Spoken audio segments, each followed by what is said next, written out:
What's going on, everyone? It's Mike, it's John back again, and this is your, it's suppose technically it's your match reaction, it's your debrief, it's also your Newcastle preview, because I didn't do one of them either. I was on the Across the Park podcast, and I did theirs for them, but I didn't do my own, which is shocking. So apologies, back to normal from today. John has changed his appearance slightly. It's good to see you, John. But I can't fucking see you in these.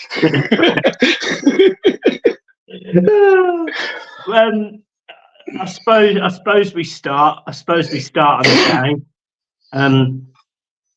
I feel like I want to get the rough bits out the way first before I start talking about the overly positive stuff.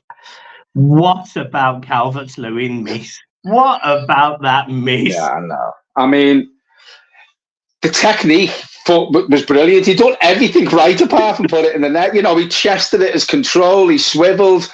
He hit it on the volley. It must have been 4 yards out.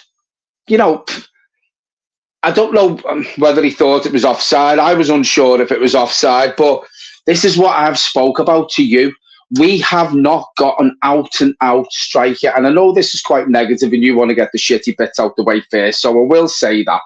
We haven't got an out-and-out striker. An out-and-out striker takes that chance.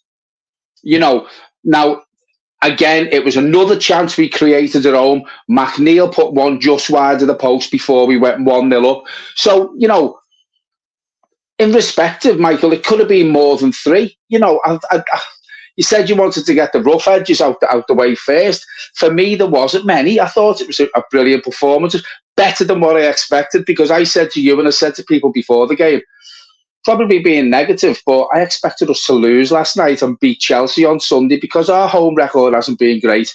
And I know we're at home on Sunday, but I think I was thinking Chelsea was going to be an easier game than Newcastle. From the first whistle to the last whistle last night, Michael, I thought Everton, man for man, was fantastic. Yeah, I'm just going to come out and say it. So I'm about to say something I haven't said on the podcasts and channel so far. It's still probably early days, so I could probably retract this at some point. But I was wrong about Dosh.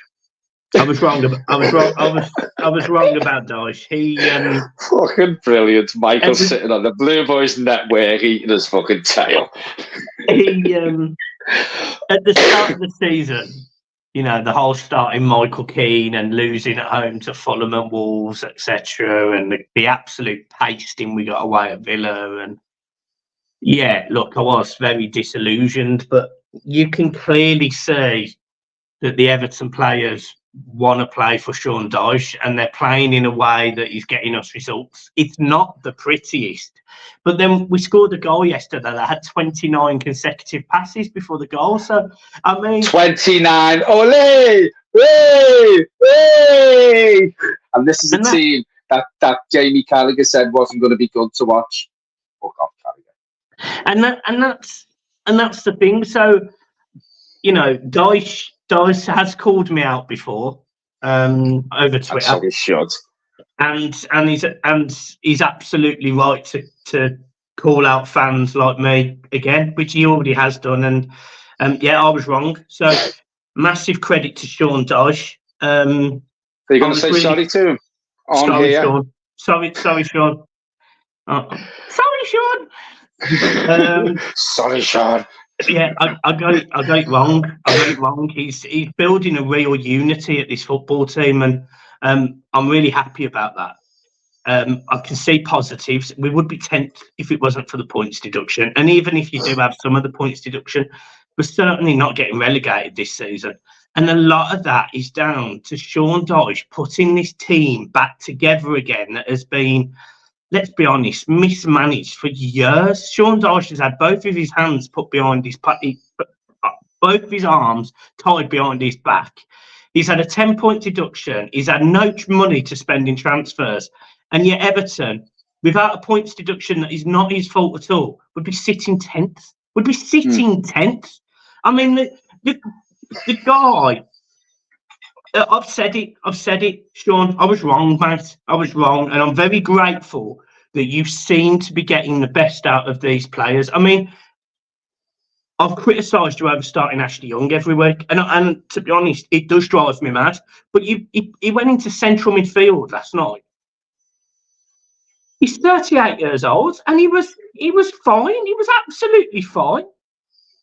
I don't get it, John. I don't get it how he's getting it right. I just don't know. Listen, we're not the best footballing team in the world, and we haven't got the best squad of players in the Premier League by no stretch of the imagination. But what he's doing is he's getting the best out of that group of players. And I've said this before, every man, to a man, knows his job. And I also said to you before, Ashley Young in the middle, thought he was actually better there last night than what he has been at right back for weeks. You know, and even the players who aren't getting a game, and this again's credit to Sean Dyche, even the players who aren't getting a game, there's no sulking.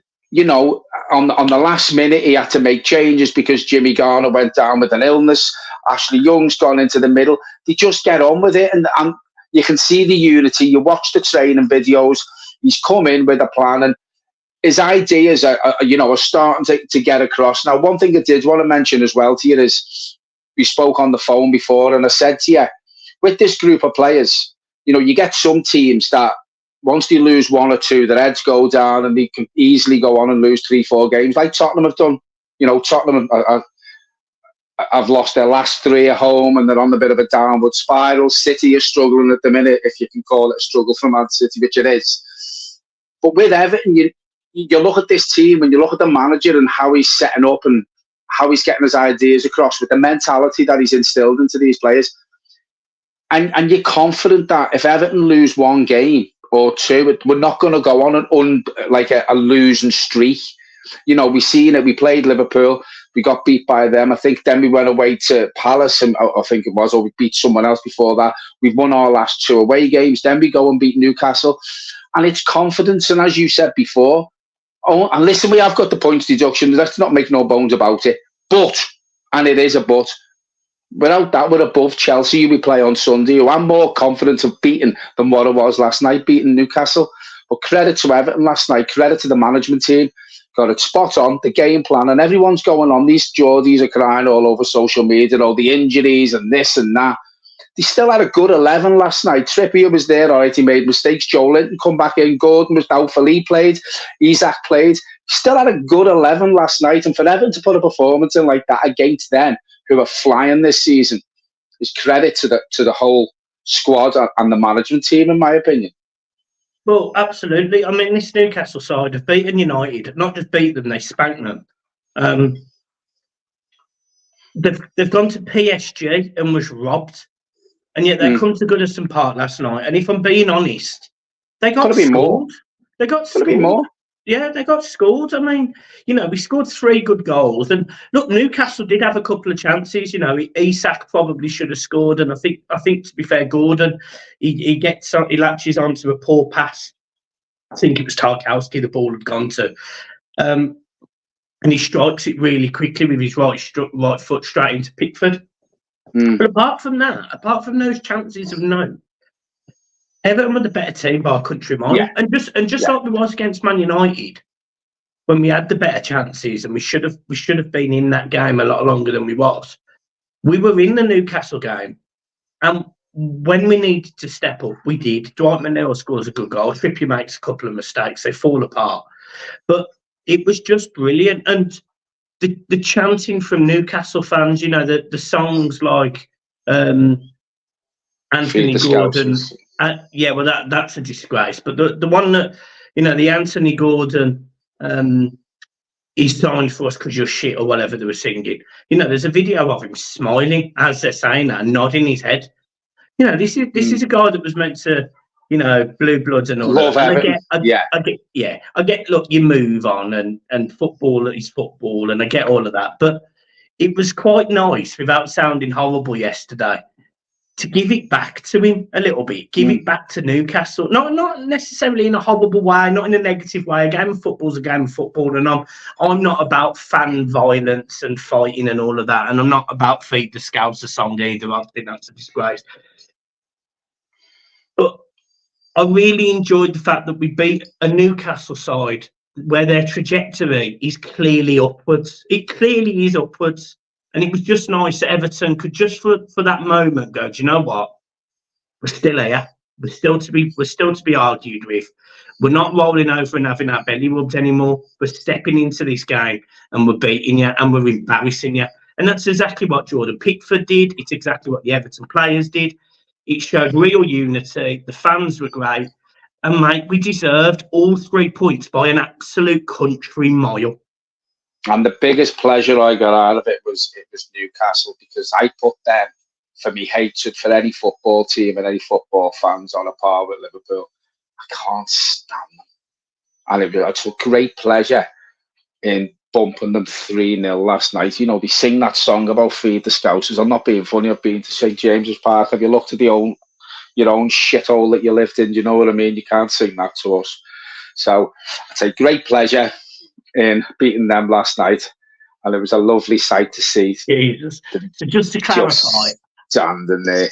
I don't hate Newcastle or their fans at all, but I cannot speak for him. If he hates you, have him at St James's Park. Oh, no, don't have a pop at Michael. If you want to have a pop at me, put it in the comments. Enough people have enough pops at me anyway. I'm not arsed. Just don't like your fan base. Yeah, as Michael said, your trajectory is upwards, but don't get above your station too yet, because you've won nothing since 1966. So let's just see how it pans out before you start thinking you're the best in the world, because you're far from it. Jesus, okay, well, there you go. There's some strong words from John to Newcastle there. Lord have mercy on his soul. Let's talk about the goals then briefly. Obviously, it's a couple of mistakes by Trippier, pretty identical, to be honest, to give the ball away on the right-hand side of the pitch. We counter Jack Harrison, lovely passes into the box, and McNeil wins the ball and shoots. So that makes it 2-0. It's a good finish by Decore. I want to talk about the third one, because it was composed football with a good, strong finish at the end there by a striker that, you know, let's be honest, a lot of us have either criticised or we've said that maybe he's not up to Premier League level, but he took his goal well and he reacted really well to it. What did you think of the goal? Well, from his reaction, it meant an awful lot to him. It was his first Premier League goal for us. It was his first goal at Goodison, I think, if I'm right in saying that. So, you know, I thought it was offside, to be fair, when he received the ball, but there was obviously a player over the far side playing him on. I just thought when he got the ball, he was direct, great finish, composed finish. He's probably the only player in our team, we spoke about this before, one-on-one with the keeper. Calvert-Lewin needs to improve on that. Beto's got that. We've seen it when we were on the verge of signing him, and there was YouTube videos going round of all the clips of him scoring goals. That goal last night was the clips we seen. That's what he's capable of doing. I like the way he picked up. He was strong with the ball. You know, the Newcastle player was with him as well. He was strong in running forwards with it. You know what I mean? And as you said earlier on, it'll give him a massive, massive boost in his confidence, because he has needed it. You know, he hasn't been pulling up any trees. We all know that. I called him a bigger Umani ass the other day, and you know, but I just thought his goal last night, he took it really, really well. And it was the icing on the cake for the performance, I think, for him to score his first. Yeah. 29 passes, which is the joint, I think it's the joint highest or the second highest passes amount before the goal this season by any team in the league. That does say that Everton can keep the ball and pass the ball around when, you know, we're known for hoofing it long and all sorts of stuff. Well, you wouldn't expect a stat like that from a Sean Dyche team, would you? Do you know what I mean? And I remember him doing an interview and he was talking about Burnley, and he said, you know, I've said this before, the fans want to see better football when he was at Burnley. He said, but you've got to have the players for that. He said, unfortunately, we haven't got millions and millions to spend, so we get the best out of what we've got. That's why we have to play football the way we do. This just proves to me, with that stat you've just said, Michael, under the Sean Dyche management, with a Sean Dyche team, we have got good players at this club. We have good players at this club. The 29 passes before the goal last night just proves that, you know, all right, it's probably only a one-off, but we're not a bad team. We're not a bad team. And what you said before, even if we don't get any points back, no way on God's given earth we go down this season with the other 3 teams who are a lot worse than us. Well, I want to talk about that, but I'm going to talk about that in another video that we're recording in a minute. But we are going to talk about that, so keep hold of that point and that thought process. But John, I just really want to wrap up really on this sort of debrief.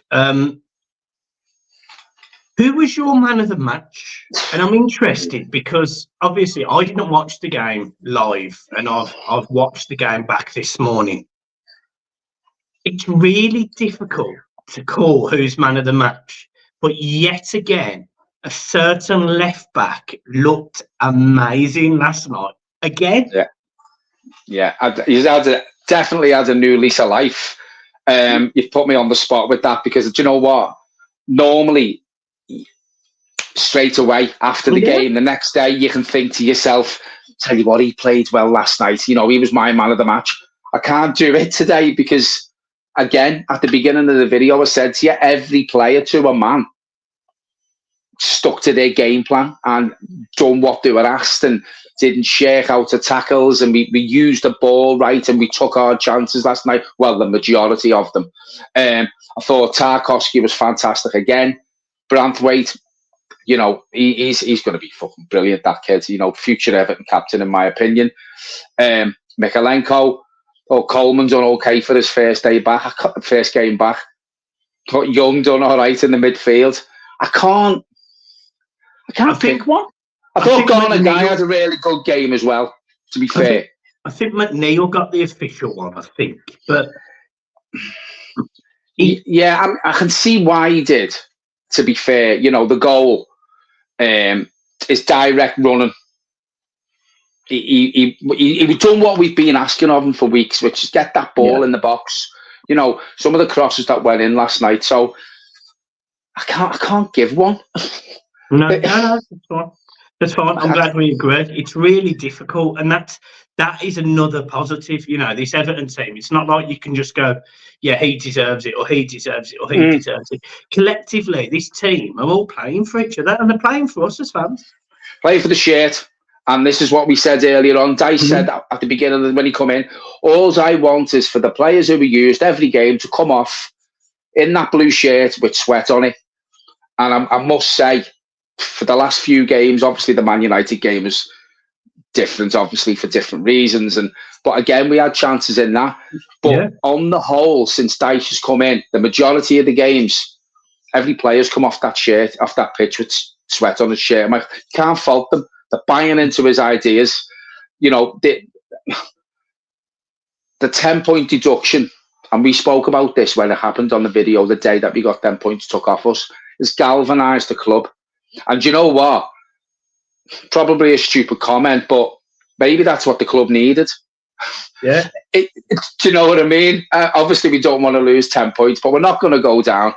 But if we hadn't lost them 10 points, or if we get half of them back, or if we get them all back, for example, how high can we actually finish? That's probably a question for another video, but dust the passports off and make sure they're in date.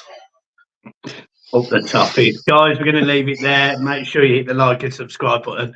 And we are recording 2 videos in the same stint, so don't sit here and look at us going, you're in the same t-shirt for 2 days because we're not. Right. Michael might be, because he wears this for a week and his bills as well. Yeah, brilliant. Your mum. Right, see you later, guys. Peace. Cheers, folks.